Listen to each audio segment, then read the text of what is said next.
നമസ്കാരം. കോയി fish house കേരളയാണ്. ഇന്ന് നമ്മുടെ ഇതിൽ യമബുക്കി, ഓഗോൺ, യെല്ലോ, പിന്നെ ഉഡ്സൂരി, ഷിരോ ഉഡ്സൂരി, പിന്നെ ഹായ് ഉഡ്സൂരി, കൊഹാക്കു, പിന്നെ സാങ്കെ, ഇത് ബ്രീഡ് ചെയ്ത കുഞ്ഞുങ്ങളാണിത്. നമുക്കിപ്പോൾ നമ്മുടെ യൂട്യൂബ് ചാനലിനെ നമ്മൾ കുറ്റം പറയാൻ പറ്റില്ല. കാരണം നമുക്ക് ഉപ്പും മുളകും എങ്ങനെ ഇടാം എന്ന് വരെ പഠിപ്പിക്കുന്ന ഒരു സംരംഭമാണ് യൂട്യൂബ് ചാനൽ, അല്ലേ? പക്ഷേ അത് ദുരുപയോഗം ചെയ്യുക എന്നാണ്. കാരണം നമ്മുടെ അറിവില്ലായ്മ നമ്മുടെ ചാനലിലൂടെ അങ്ങ് വിളിച്ച് പറയുക എന്നുള്ളതാണ് ഇന്ന് നമ്മൾ കണ്ടുവരുന്നത്. ഇപ്പോൾ എനിക്ക് നിരന്തരം കോളുകൾ വരാറുണ്ട്. ഒറിജിനൽ ജാപ്പനീസ് ഉണ്ടോ ചേട്ടാ? അപ്പോൾ ഞാൻ പൊതുവെ പറയുന്നതാണ്, ഞാൻ വീഡിയോ അയച്ചു തരാം, നിങ്ങൾ തീരുമാനിച്ചാൽ മതി എന്നുള്ളത്. അപ്പോൾ അവർ നോക്കുന്നത് എന്താണ്, അത്ര എയറോപ്ലെയിൻ മോഡലാണല്ലോ. അതേപോലെ പിന്നെ എന്തൊക്കെയോ ഒരു മോഡൽ അവർക്കുണ്ട്. അത് യൂട്യൂബ് ചാനൽ ആരോ പടച്ചു വിടുന്നതാണ്. അപ്പം അതിൻ്റെ ഷേപ്പ് ഇങ്ങനെയാണ് ഒറിജിനലിൻ്റെ എന്നൊക്കെ പറഞ്ഞ് തള്ളുന്ന അതിൻ്റെ ഞാൻ പൊതുവെ പറയാറുണ്ട്, ഈ കോയി ഫിഷ് ഒരു മാഫിയകളുടെ കൈകളിലാണെന്നുള്ളത്.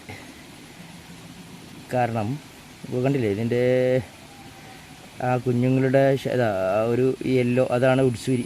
യെല്ലോയിലെ ഒരു ബ്ലാക്ക് വരുന്ന അപ്പോൾ ഇത് എങ്ങനെയാണ് എയറോപ്ലെയിൻ മോഡ്, എയറോപ്ലെയിൻ്റെ അതെങ്കിലും ഫ്ലൈറ്റിൻ്റെ മോഡലാണെന്നൊക്കെ തിരിച്ചറിയുക എന്നുള്ളത് എനിക്കറിയില്ല ദൈവമേ.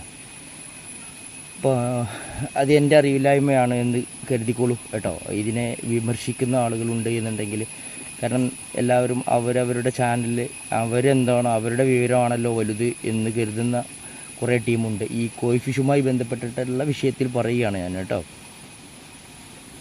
പിന്നെ ഇതിൽ നിന്ന് എയറോപ്ലെയിൻ്റെ ഷൈപ്പിലുള്ളത് അതൊക്കെ തിരിച്ചറിയാൻ പറ്റുന്ന ആൾക്കാരുണ്ടെന്നുണ്ടെങ്കിൽ അവരാണ് പ്രത്യേകം ഇതിന് മറുപടിയൊക്കെ പറയേണ്ടത്.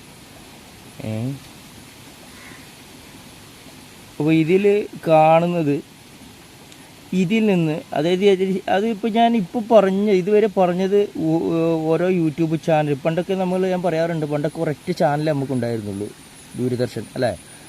ഇപ്പോൾ എല്ലാവർക്കും ചാനലാണ്. പിന്നെ ഗൂഗിളിൽ ഒരു അക്കൗണ്ട് ഉണ്ടാക്കുക, അങ്ങ് കയറി അങ്ങ് മെഴുകുക, അത്രയാണുള്ളത്.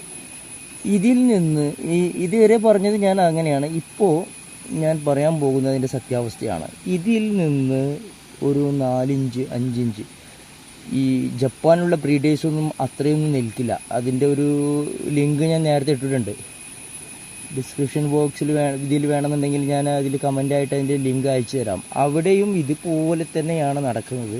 സെലക്ഷൻ, ഇതിൽ നിന്ന് സെലക്ട് ചെയ്ത് അവർ നാച്ചുറൽ പോണ്ടിൽ വളർത്തുക.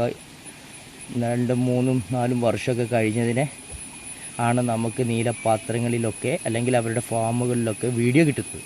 എടുത്ത് വീഡിയോ യൂട്യൂബിലൊക്കെ നമുക്ക് അവൈലബിൾ ആയിട്ടുള്ളത്. എങ്ങനെയാണ് പിന്നെ ഇത് ചെറുപ്പം മുതൽ തന്നെ അങ്ങ് എയറോപ്ലെയിൻ്റെ ആ ഒരു ഷൈപ്പിലിങ്ങ് തിരിച്ചു വരികയാണോ എന്നൊക്കെ കരുതും നമ്മൾ ഈ യൂട്യൂബ് ചാനലുകളുടെ വാക്കുകളൊക്കെ കേൾക്കുകയാണെന്നുണ്ടെങ്കിൽ.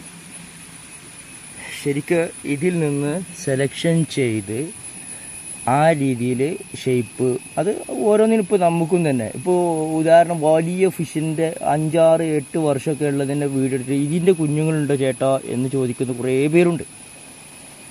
അപ്പോൾ നമ്മൾ മനസ്സിലാക്കേണ്ടത് ഇങ്ങനെ ചെറുതിൽ നിന്നും വലുതായ അതിൽ നിന്നും നല്ല ഷേപ്പൊക്കെ ഉള്ളതിനെ മാത്രമാണ് നമ്മൾ യൂട്യൂബുകളിലൊക്കെ കാണുന്നത് എന്നതാണ് അതിൻ്റെ സത്യാവസ്ഥ. ഇതിൽ പല വെറൈറ്റികളും ഉണ്ട്. നിങ്ങൾക്ക് ഇപ്പം മനസ്സിലായിട്ടുണ്ടാവും ഇതിൻ്റെ ബ്രീഡ് അറിയുന്ന ആളുകൾക്ക്. ഓക്കെ, അപ്പോൾ ഇനി ഞാൻ അപ്പോൾ ഇതാണ് ഞാൻ ഈ ഒരു ചാനൽ ഈ ഒരു വീഡിയോയിൽ പറയാൻ ഉദ്ദേശിച്ചത്. മണ്ടത്തരമാണ്, അതിൻ്റെ പിന്നാലെ പോവേണ്ടതില്ല. ഓക്കെ, അപ്പോൾ നമുക്ക് ചെയ്യാൻ പറ്റുന്നത് എന്താണെന്ന് വെച്ചാൽ, ഞാൻ പറയാറുണ്ട്, നമ്മുടെ തൊട്ടടുത്ത